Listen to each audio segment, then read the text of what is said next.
রাজনীতিতে সংখ্যা কি সবসময় সত্য কথা বলে, নাকি সংখ্যার আড়ালে লুকিয়ে থাকে এক গভীর বিভ্রম?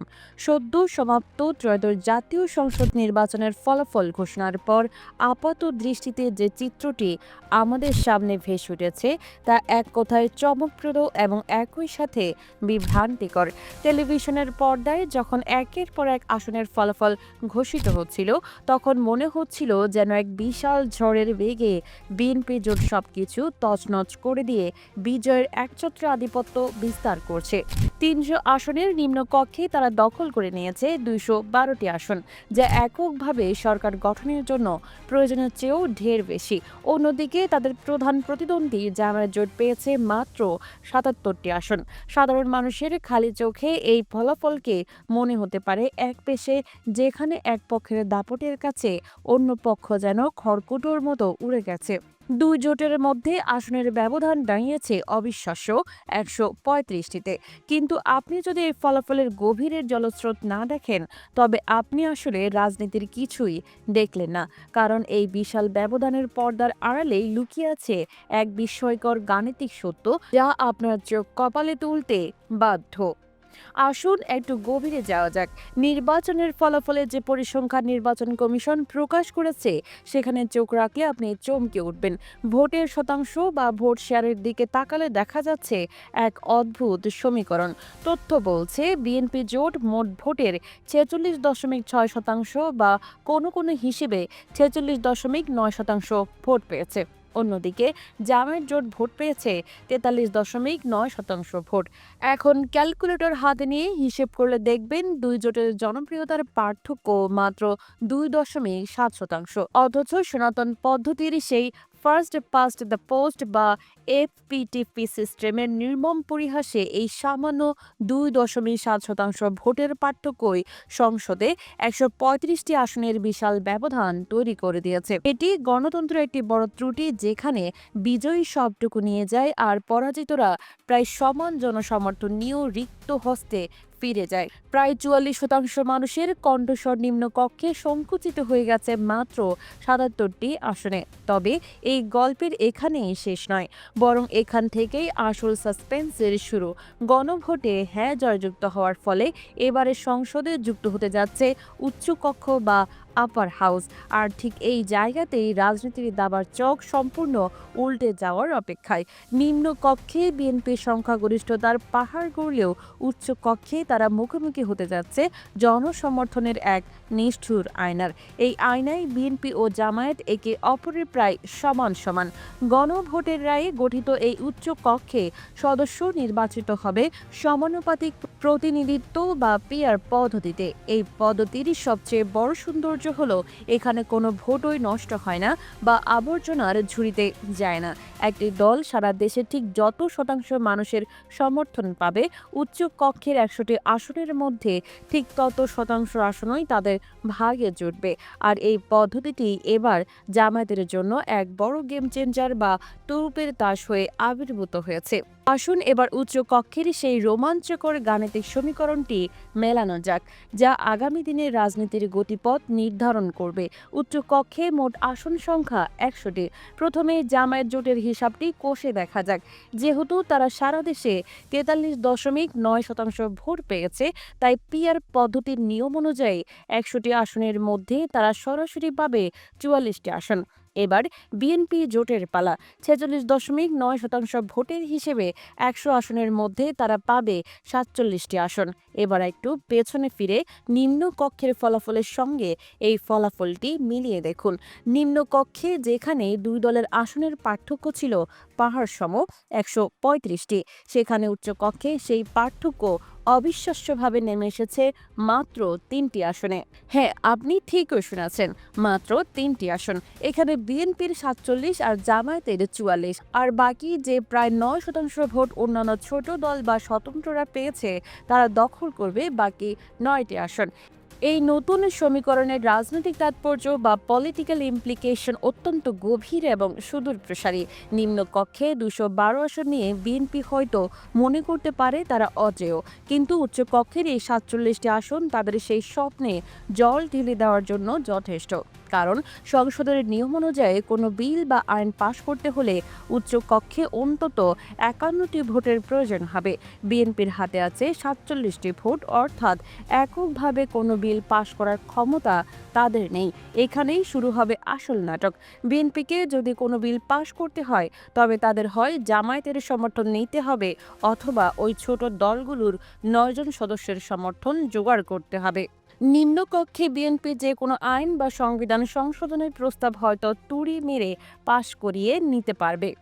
সেখানে জামায়াতের ৭৭ জন এমপি হয়তো খুব বেশি বাধা দিতে পারবেন না, কেবল চিৎকারই করে যাবেন। কিন্তু সেই বিল যখন চূড়ান্ত অনুমোদনের জন্য উচ্চকক্ষের দরজায় কড়া নাড়বে, তখন ওই দৃশ্যপট বদলে যাবে। উচ্চকক্ষে বিএনপি ও জামায়াত কেউই এককভাবে ৫১টি আসন বা ম্যাজিক ফিগার স্পর্শ করতে পারেনি। যদি জামায়াত মনে করে যে নিম্নকক্ষ থেকে পাঠানো কোনো বিল জনস্বার্থ বিরোধী, তবে তারা ভোট দিতে পারে বা প্রবল বিরোধিতা করতে পারে। বিএনপির ৪৭ জন সদস্য একা সে বিল পাশ করাতে পারবে না। অন্যদিকে অন্যান্য দলের ৯ জন সদস্য যদি জামায়াতের ৪৪ জন সদস্যের সাথে হাত মেলায়, তবে অঙ্কটা দাঁড়াবে ৪৪ যোগ ৯, অর্থাৎ ৫৩টি আসন। এই ৫৩টি ভোট নিয়ে তারা সহজে বিএনপির প্রস্তাবিত বিল আটকে দিতে পারবে। এর সোজা অর্থ হলো আগামী সরকার চাইলে আর একতরফা কোনো সিদ্ধান্ত জনগণের ওপর চাপিয়ে দিতে পারবে না। নিম্নকক্ষে তারা যতই শক্তিশালী বা দানবীয় হোক না কেন, উচ্চকক্ষে তাদের জামায়াতের সাথে সমঝোতার টেবিলেই বসতে হবে। এটিই হলো হ্যাঁ ভোটের আসল বিজয় এবং গণতন্ত্রের প্রকৃত ভারসাম্য। এখন প্রশ্ন হলো, এই ছোট দলগুলো কি আসলেই কিংমেকার হতে পারবে? উচ্চকক্ষের মোট ১০০ আসনের মধ্যে বিএনপি ও জামায়াত মিলে দখল করেছে ৯১টি আসন।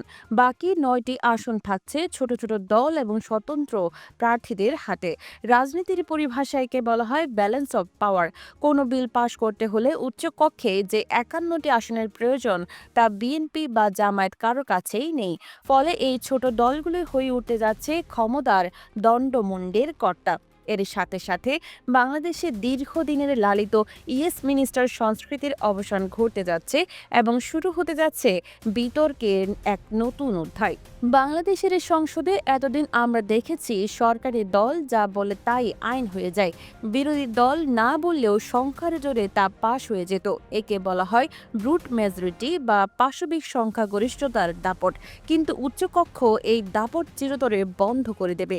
কল্পনা করুন, নিম্নকক্ষে বিএনপি ২১২ ভোটের গরমে কোনো বিতর্কিত আইন পাশ করে ফেলল, কিন্তু সেই আইন যখন উচ্চ কক্ষে আসবে, তখন জামায়াত এবং ছোট দলগুলো মিলে তা আটকে ধরবে।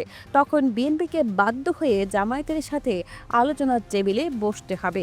তাদের বলতে হবে, আসুন আমরা আলোচনা করি, বিলে কি কি পরিবর্তন করলে আপনারা সমর্থন দেবেন। এই যে আলোচনা, এই যে বাধ্য হয়ে সমঝোতায় আসা, এটিই গণতন্ত্রের প্রাণ। এর ফলে সংসদে আর তড়িঘড়ি করে কোনো কালো আইন পাশ হওয়ার সুযোগ থাকবে না। প্রতিটি আইন, প্রতিটি বিল পুঙ্খানুপুঙ্খভাবে যাচাই বাছাই হবে। সংসদে ফিরবে যুক্তি, তর্ক ও বিতর্কের এক স্বর্ণযুগ। এই নির্বাচনের ফলাফল আমাদের চোখে আঙুল দিয়ে দেখিয়ে দিল সনাতন নির্বাচনী পদ্ধতি অর্থাৎ এফপিটিপি কতটা ত্রুটিপূর্ণ এবং অবিচারমূলক হতে পারে। মাত্র ২.৭% ভোটের ব্যবধানে বিএনপি পেয়েছে ১৩৫টি অতিরিক্ত আসন। এটি কি ন্যায় বিচার? নিশ্চয় নয়। কিন্তু উচ্চকক্ষ সেই অন্যায়ের এক চমৎকার প্রতিকার করেছে। পিআর বা সমানুপাতিক পদ্ধতির কারণে জামায়াত জোট তাদের ৪৩.৯% ভোটের পূর্ণ মর্যাদা ফিরে পেয়েছে।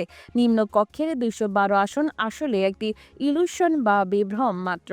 উচ্চকক্ষের ৪৭ বনাম ৪৪ হল মাঠের আসল চিত্র এবং শক্তির প্রকৃত মাপকাঠি। জামায়াত কর্মীরা হয়তো নিম্নকক্ষের ফল দেখে কিছুটা হতাশ হতে পারেন, কিন্তু উচ্চকক্ষের এই ফলাফল তাদের জন্য একটি বিশাল মোরাল ভিক্টরি বা নৈতিক বিজয়। এটি প্রমাণ করে জনসমর্থনের দিক থেকে জামায়াত এখন আর পিছিয়ে থাকা কোনো শক্তি নয়, বরং তারা বিএনপির সমান্তরাল শক্তি হিসেবে আবির্ভূত হয়েছে। রাষ্ট্র পরিচালনার চাবিকাঠি এখন আর এককভাবে বিএনপির হাতে নেই, তা ভাগ হয়ে গেছে। এখন প্রশ্ন হলো, আগামী সরকার কি একনায়কতন্ত্রের দিকে যাবে, নাকি একনায়কতন্ত্রের পথ চিরতরে বন্ধ হয়ে গেছে? উচ্চ কক্ষের এই সমীকরণ নিশ্চিত করেছে যে আগামী সরকার চাইলেও স্বৈরাচারী হতে পারবে না। সংবিধান সংশোধন বা গুরুত্বপূর্ণ নীতি নির্ধারণের ক্ষেত্রে উচ্চ কক্ষের 2/3 বা সংখ্যাগরিষ্ঠতার প্রয়োজন হবে।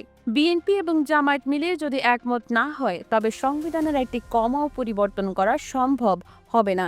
এটি বাংলাদেশের জন্য একটি বড় স্বস্তির খবর। জুলাই বিপ্লবের মূল স্পিরিট বা চেতনা ছিল ক্ষমতার ভারসাম্য রক্ষা করা। উচ্চ কক্ষের এই ফলাফল সেই ভারসাম্যই সুনিশ্চিত করেছে। এখন থেকে সরকারকে প্রতিটি পদক্ষেপ ফেলার আগে বিরোধী দলের কথা ভাবতে হবে। সংখ্যাগরিষ্ঠতার জোরে দেশ চলবে, এই মানসিকতা এখন জাদুঘরে পাঠানোর সময় এসেছে। উচ্চ কক্ষের এই ফলাফল কেবল জামায়াতের জয় নয়, এটি বাংলাদেশের প্রতিটি ভোটারের জন্য। আপনার ভোটটি নিম্ন কক্ষে গিয়ে হয়তো আপনার পছন্দের এমপি বানাতে পারেনি, কিন্তু উচ্চ কক্ষে গিয়ে তা ঠিকই একজন প্রতিনিধি তৈরি করেছে। জামায়াত জোটের এই বাজেমাত প্রমাণ করে কৌশল এবং পদ্ধতির সঠিক প্রয়োগ হলে শঙ্কার খেলা উল্টে দেওয়া যায়। সংসদে এখন আর একতরফা মনোলগ হবে না, হবে ডায়ালগ। আগামীর বাংলাদেশ দেখবে এক নতুন রাজনৈতিক সংস্কৃতি, যেখানে সংখ্যা নয় যুক্তি হবে শেষ কথা। প্রিয় দর্শক, রাজনীতির এই নতুন ব্যাকরণ কি সরকারকে সঠিক পথে রাখতে পারবে? ছোট দলগুলো কি সত্যি নিরপেক্ষ ভূমিকা পালন করবে, নাকি তারা নতুন কোনো মেরুকরণ তৈরি করবে? এই শ্বাসরুদ্ধকর রাজনৈতিক নাটকের জবনিকা কোথায় গিয়ে পড়বে তা কেবল সময়ে বলে দেবে। ততক্ষণ পর্যন্ত আমাদের চোখ থাকবে ক্ষমতার এই নতুন অলিন্দে।